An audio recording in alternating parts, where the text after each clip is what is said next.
Okay, we're back. Coding Travelbug. Got my buddy Terrence here. We are still on Koh Samet beach, and I'm going to flip the camera around using my handy dandy camera app. There we go. So this is where we're at now. There's Keith. Let's see if I can get you in frame. There's Keith from the other day, the zombie novel writer guy. Do you mind telling people what you used to write in England? Sure. When I first started, I used to write erotica and then romance novels, and that was no fun. All right, so again, the theme of the channel is what the hell are you doing to be able to live abroad? In Keith's situation, it's writing and selling books on Amazon, right? Like specifically zombie novels, which is awesome. You're not living here full time, are you? No, I'm going to be here for 6 months. Oh, okay. Always in Thailand the whole time? No, all over the world basically, but anywhere that's warm and outside the United States. Oh, so you're not going to be in Thailand this time for 6 months? No, I'm going to be in Thailand this time for 6 months. It's Okay. 6 months every year, but at one location. Okay. And this year it happens to be Thailand. Okay. So one of the things in this channel is people who would say leave the U.S. Terrence from the U.S. What did you think of the outcome of the last election, Terrence? I don't think I can use any obscenities, so I'm not going to say anything. Right? I know, man. But the inauguration was what, yesterday? Day before? It was on Monday. Monday. It's Wednesday now. So the inauguration was 2 days ago. And already, yeah, the poop has hit the fan, And so to speak. if you need any reason to leave the country, that's it. That's it. There you go. To wit. So you're still based in the States, but the work you do can be done anywhere, correct? That is correct. I'm based in the States because I still have a house there and I have friends and family, but for all practical purposes, I'm gone for 6 months with zero connections there. Okay.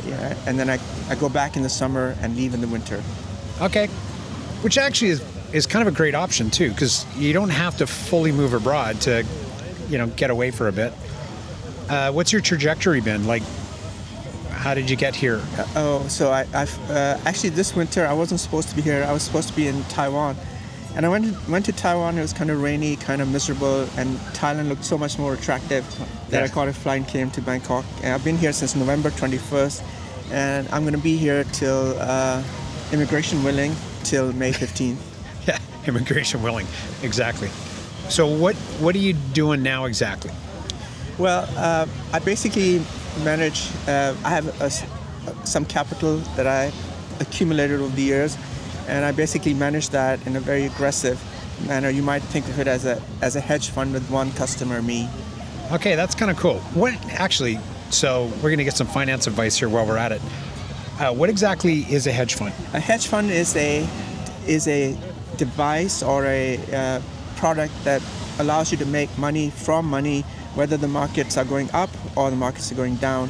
When the markets are going down, it'll make money because you'll have some short positions in your portfolio, and when the market's going up, you're going to have some long positions in your portfolio. So hopefully you make money in either case. Okay. Oh, that kind of makes sense. So you're saying that if the market goes down, you might lose some, but when it comes back up, you'll make it back. You'll make money when it goes down because you have short position. Yeah. So my hedge fund is a long-short hedge fund. So there's a percent of stocks that I own which are long, which means I own them outright. Yeah. And there's some positions that are short, which means I've already sold them with the expectation of buying them back when the market drops. And so this is all, you used to have a tech firm or something, right? Yes, so I ran a technology company for almost 19 years. I sold it in 2010. I grew it from a one-person company to a company that employed several hundred people with 3 offices around the U.S. So I sold it in 2010, and I've been doing this ever since. The only winter that I didn't actually skip the U.S. was the COVID winter. But other than that, I've not been in the U.S. in the winter time since 2010. Wow, that's impressive, man. Thanks. Damn. So you had a serious amount of capital. That's good. What do you think it would take? Let's say there's someone in the U.S. and they want to. Would you recommend investing to someone who doesn't know what they're doing?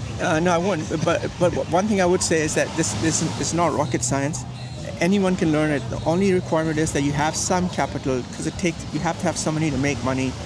People who think can start up with a shoestring, it's very difficult, and you must pay it your full attention. It can't be something that you do casually. You have to pay attention to your positions. You have to follow your trades and keep educating yourself. Okay. When you started this, were you an investor, or did you kind of learn as you went? No, I was always an investor. I remember the first time I bought stocks were when I was about 18 years old. And then when I had the company, our company had a self-directed 401k plan. Okay. And That's I used to manage retirement thing? Or? It's an American retirement plan. It's tax deferred investment. So basically, take money out of the employees' paychecks, and the company matches it, and you invest that money. So I was managing the investment on that money, and so I really liked it, and I felt that I was good at it. Yep. And so when the opportunity came that I was no longer running this technology company, I had some capital, so I just invested that and started off down this journey. Wow, learning something new. How many years have I known you now? You've known me since 2015. Could be. That's the year I moved here. Yeah, 2015. And I didn't know that your company was that big, honestly. Yeah. The security's No, related, it wasn't. right? It was, but that was part of it. It was everything. We were value-added resellers for SAP. We would run data centers. We would do contract software programming. Yeah. We would provide staff to augment existing employees of companies. Yeah. So, Okay. things, yeah. And this is what you'll do for the rest of the time that you feel like you want to work, or? Yes. It kind of gives me a reason to still remain engaged with the world. Otherwise, it'd be very easy for me to basically shut down shutters and just live on an island somewhere. But this kind of keeps me engaged, and I have to stay on top of things. So seriously, this is a way, if you want to stay young and relevant, you must keep doing something, and this is what I do. That's an interesting point, because you meet a lot of people, especially where I live by the beach, who they've retired out, they got lots of money, but they're not doing anything. They're not using their brain at all. They're pretty much just at the bars every night. And I don't think it's not a good way to be. Like, you write, Keith over there, he writes, he does all kinds of stuff. You're doing that. I work. Yeah. I think you have to have something going on. Even if you have the money, you need something that you're going to do here.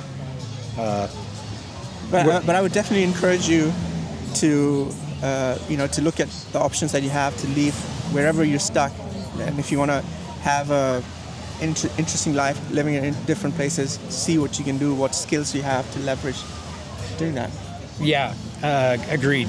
In my first intro, I that's the thing that I tell everyone who moves here is, it depends on your age. Like, when you're younger, you can get by doing a lot more, like, stitching stuff together. As you get older, you want to have something that you're kind of good at, right? That you can kind of leverage. But where to next then? On the February 21st, I'm going to Singapore. Okay. And that's a visa run. It's basically, my visa is going to expire, so to extend it, I'm just going to leave the country and come back. And then in April, I think I might go to Europe for about a month. Oh, okay. Yeah, and then come back here, and sometimes late May, fly back to the U.S. Okay. I'll be hitting Europe probably, I'm thinking like September, October. So, unfortunately, our timing is off. But I do make a summer trip sometimes, so I might be in Europe again in the summer. Okay. All right. We can keep in touch. Yeah, so you mentioned visa runs. That's one of those things that if you're living abroad, it depends on the country, right? Like, some countries, I'll do a whole episode on visas, but I know Cyprus now, for example, Thailand as well, right? They have that digital... DTV direction, Destination Thailand visa. That's right, Destination Thailand. So if you're, say, for example, a software developer, I'll look up the details and try and get someone who was actually on the visa to come on here and talk about it, rather than just spitballing it. But visa runs, if you're thinking about Thailand, it was always a case where you could roll in here, get a job doing something without a visa, and then every, month or so? No, it's 60 days now. 60 days? 60 days but back plus. before that, it'd be like you'd have to do a visa run. They come on a visa and they do every 3 months then, right? They get a tourist visa. And those days are ending fast. But I should add that it's not recommended that you come here and start working. That would be illegal, and you could get into a lot of trouble. So Exactly. So do whatever you're doing in your, outside Thailand, but you can live here on the earnings that you generate. But if you're hoping to find work here, unless you go with a company that sponsors you, that's looking for trouble. I totally agree. That's excellent advice. The idea of, like I said last time, when I was working in Germany, that was back in 1989, it was illegal. An English school hired me. I had to sign my name as an X, and they just paid me under the table in Berlin there for a while. But it's these days, no, in Thailand, don't do it in Thailand. I know people do it, but it's just a really rotten way to ruin your trip and maybe a year of your life if you get caught overstaying or you're illegally working. It's not worth it. Just find a way to get. There's lots of jobs here, right? You just got to find what they are. But again, that's for another episode. All right, I think we've talked enough. I will also have to get some work done tonight. I worked 4 hours today on my job. And I think it's time we had a beer. Tonight's our last night. Tonight's our last night, yes. Yep. And I'm going to start working around 9:30, which is 8:30 Central Standard Time in the U.S. Okay. How much time a day does it take you to manage what you do? I like to work here between 9:30 and 1 a.m. So that would be 3 hours, 3.5 hours. 9:30, 1 a.m. What would that be U.S. time? That would be 8:30 till 12 noon. Oh, so you're kind of pre-market for an hour and then you jump No, in? 8:30 market opens. 8:30 really? Central Standard Time, CST. Oh, okay. I don't know. I don't wake up in the morning. I don't think I've seen 8:30 in the better part of a decade. But you do it every day, right? Every day. You saw me last night? Yeah. We were sitting just up at the coffee shop / bar up there. I was fixing a bug. Couldn't drink because I was working. You were doing your thing. Yeah. You weren't drinking either, were you? No, I only had one beer. Oh, okay. Yeah, I had one too. That's right. Yes. Yeah. Yeah, you could barely talk by the time we all paid up last night.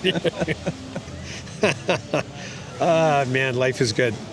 All right, so sun's setting, so we better say goodbye. Let's get one last look at the colors over there because it's pretty phenomenally nice. All right, so I think that's enough. We're done. Everyone have a good day wherever you are. See you next episode. Thanks for tuning in, and peace and out. Peace and out. See you later.